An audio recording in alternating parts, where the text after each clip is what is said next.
G'day painters, today's portrait is for Revelle Balmain. Revelle Balmain was born on the 11th of July in 1972.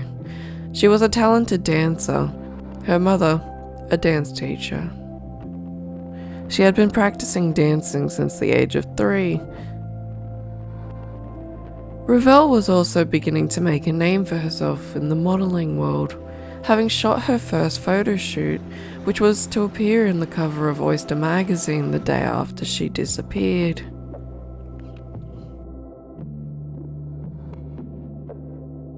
Revelle and her boyfriend Pierce had started dating 6 weeks before her disappearance. After meeting in a club, they decided to meet up the next week and go on a date. The morning of the 5th of November, 1994, they woke up together in Revelle's Bellevue apartment.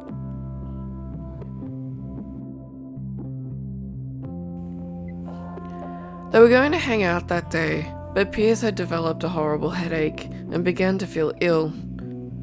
The couple went for breakfast, but parted ways afterwards, but they planned to meet up again later that night, as Revelle was about to go to Japan for 6 months on a cabaret dance tour.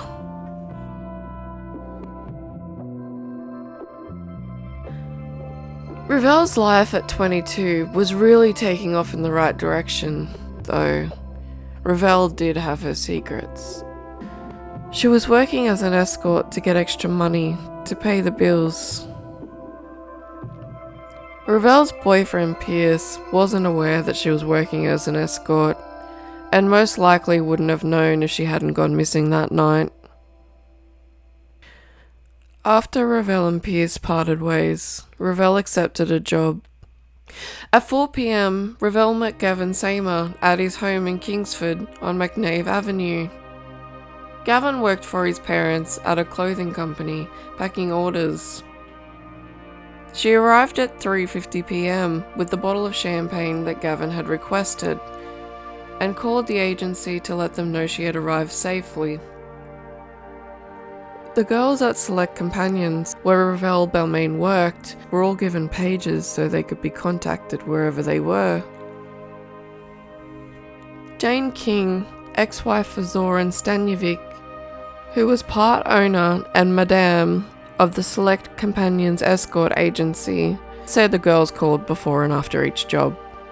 Jane would often call the hotels before appointments and check the names made on the bookings matched the details of the hotel guests. At the same time, Zoran Stanjevic drove the escorts to and from appointments. Now this little ditty is just for those that don't really know what pages are. They were around when I was younger, but I never used one. Pages were invented in 1921. Interestingly, the pager was developed for the police, with the first being used by the Detroit police, but were more commonly used in the 80s and 90s to send short messages and alerts by using radio waves.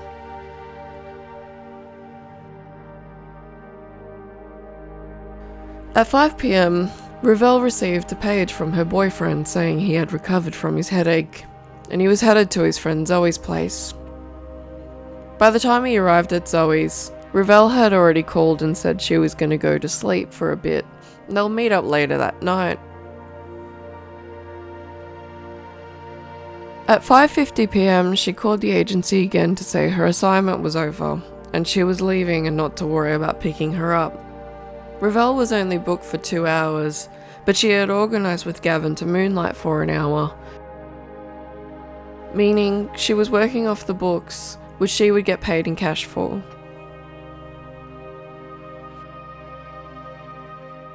At 7:15, Revelle received a page from her friend Kate to call her. Revelle called her friend Kate using Gavin's landline. Kate asked, "What are you doing?" "Just sitting here," Revelle said. "Is he there?" "Yes." "I'll call you in about an hour when I get home. I'll get changed and come to your house, and we'll go to the Royal and have a few beers. I'll meet up with Pierce later." That phone call is the last time anyone heard from Revelle. Gavin has said Revelle accepted a lift from him when they were finished, and he had dropped her off at the Red Tomato Inn at 7 p.m. I don't know how she called her friend at 7:15 but was dropped off at the Red Tomato at 7. I don't know, maybe the information is... not sure. Revelle walked to the back of the inn, but nobody at the inn recalls seeing her at all. Gavin said he went to the bottle shop and bought a Strongbow cider and a packet of ciggies and then went home to watch Hey Hey It's Saturday, which is an absolute banger of a show, by the way. You should check it out. Red Faces, best segment. When police asked around at the Red Tomato Inn, nobody recalled seeing Gavin either. At 7:53, Pierce paged Revelle but didn't receive a response. In an article by Sydney Morning Herald, Jane King stated that Revelle never arrived for her next scheduled appointment with Zoran's friend and that the job was given to another escort. This is also strange to me because it seemed that Revelle was planning on heading out to have drinks with her friends before heading off to Japan the next day and not to another appointment. That being said, it could have been a last minute scheduled thing, but... Revelle was excited to get out of the sex industry and make a name for herself doing what she loved. Gavin should have been her last client. Revelle's boyfriend Pierce ended up heading out with his friend Zoe, but he continued to page Revelle throughout the night. His last page was at 2:30 AM when he went to bed. Early the next morning, Revelle's mother Jan was concerned when Revelle failed to arrive at the Newcastle train station early Sunday morning. Jan, Revelle's mum, rang Revelle's friends and her flatmate to try and see where she might be. When Revelle's flatmate discovered her suitcase still on her bed half packed, she called the police to report Revelle missing. During their initial investigation, police never disclosed that Revelle was working as an escort or the location that she went missing from, perhaps to keep the public concerned, as sex workers tend to be considered less important, which is 100% not the case. Or maybe it was to ensure that any information coming forward was as authentic as it can be, as this could be a powerful tool to eliminate false information. 5 days later, police issued a public alert and acknowledged that Revelle had disappeared. 2 days after her disappearance, members of the public had found Revelle's belongings scattered around Kingsford. They found her shoe and her bag in one location. Her keys were found in the gutter, and another shoe was found in a bin. All items were located near where Gavin lived, which would make sense if someone was trying to frame him, allegedly for entertainment purposes only. Gavin Seymour was brought in 2 days after Revelle's disappearance. His story was inconsistent, and he had scratches on his neck and his stomach consistent with nail marks, and what looked like a bite mark on his finger. He said he got the marks while surfing. Police had a model wearing similar clothing to Revelle and had her walk down the street to reenact her last known moments to see if it struck a memory in anyone. Gavin's girlfriend was away for the weekend at the time he had booked Revelle. She had noticed the scratches on him and they had washed the sheets, which she thought was weird. He had also thoroughly cleaned his car, which was alarming to the police. Police asked Gavin how he afforded Revelle's services, which came to $500. He said he hocked his girlfriend clarinet for $250. What a great guy. And then he went to the Red Tomato Inn to play the card machines, where he won $100. So he had $400 in cash, and then he paid her $100 from his family's checkbook. When police asked to see the checkbook, he said it was missing. He couldn't find it anywhere. Nobody remembered seeing Gavin at the Red Tomato Inn either, which is weird since he had a win and he would have had to be paid out. With all this being said, the police didn't feel they had enough to charge Gavin. A coronial inquest in 1999 found Revelle had died at the hands of a person or persons unknown, and the matter was referred to the New South Wales Police Unsolved Homicide Unit for future investigation.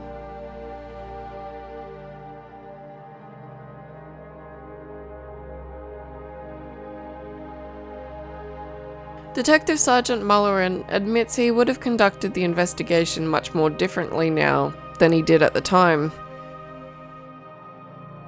Fast forward 26 years from the original investigation to 2021. Strikeforce Aramac lead investigator, Detective Chief Inspector Stuart Bell, organised a new search for evidence. Police began conducting new forensic searches in 3 locations, using technology that wasn't available at the time of the original investigation. The 3 locations searched were in Bellevue Hill, Bondi Beach, and Potts Point. Though Gavin Seymour was originally the only suspect the police had, they have now named Revelle's old boss Zoran Stanjevic as the main suspect in her disappearance. Marching from Maroubra Police Station to his high-rise unit block, Strikeforce detectives arrest Zoran Stanjevic. Police! Search warrant! The 63-year-old is dragged out in handcuffs inside his unit and Aladdin's cave of allegedly stolen items, including designer bags, shoes, watches, and high-end wine. Police allege he's part of a Serbian crime syndicate on selling the loot and growing and selling cannabis. 4 others were arrested as part of the sting. But it's Stanjevic who investigators are most interested in. He's the former owner of a high-end escort agency where missing model turned prostitute Revelle Balmain worked. The Sydney woman vanished nearly 30 years ago and is presumed murdered. We are trying our best to find the person responsible for the death of Revelle Balmain, and we are trying to find answers for her family. Stanjevic is still a person of interest in the 22-year-old's disappearance and a focus of new inquiries into people she may have met up with before she went missing. This week, fresh forensic searches have been carried out at a hotel, a long-gone brothel, and her old apartment. Police won't reveal what they've found. See, I think it's weird that Revelle was making plans to see her friends and her boyfriend after her shift with Gavin Seymour. But Zoran has in recent years told the police she was booked to see one last client that night, with one of Zoran's closest friends, Boyan. Zoran's story is forever changing. His first story was he was having dinner with his then heavily pregnant wife, Jane, and that he stayed in all night afterwards. Jane was shocked to hear that in an interview, saying it was not true, he did not stay in that night. He later changed his story to say he was driving another escort that night, as Revelle never showed. But there were no phone records to back this evidence. Because if you remember, every job was followed up. Anyone who follows true crime knows that this is a big red flag. People's memory doesn't generally get better over time, and anyone telling the truth never strays too far from their original story. On the night of Revelle's disappearance, Zoran quickly organised for his friend to leave the country early the next day. So what's the hurry? Allegedly for entertainment purposes only. Police hope a photo of a man sent to them anonymously could provide the key to finding out what happened to Revelle. The photo is believed to be that of Zoran's friend Boyan Privlovich. Correct me if I'm saying that wrong. Possibly the last man to see Revelle alive. Police are urging anyone who called in anonymously during their original investigation to call them with their names so they can formally interview them, as they clearly have valuable information that is critical to finally solving Revelle's case. There is a $1 million reward on offer for any information that leads to an arrest in Revelle's case. Call Crime Stoppers on 1300 333 000 if you have any information. A second coronial inquest will be held for Revelle Balmain in 2024. Hopefully she gets the answers she deserves. Comment below for any case suggestions. Anything that you really want to see. If you liked this video, please like and subscribe. Thank you for watching.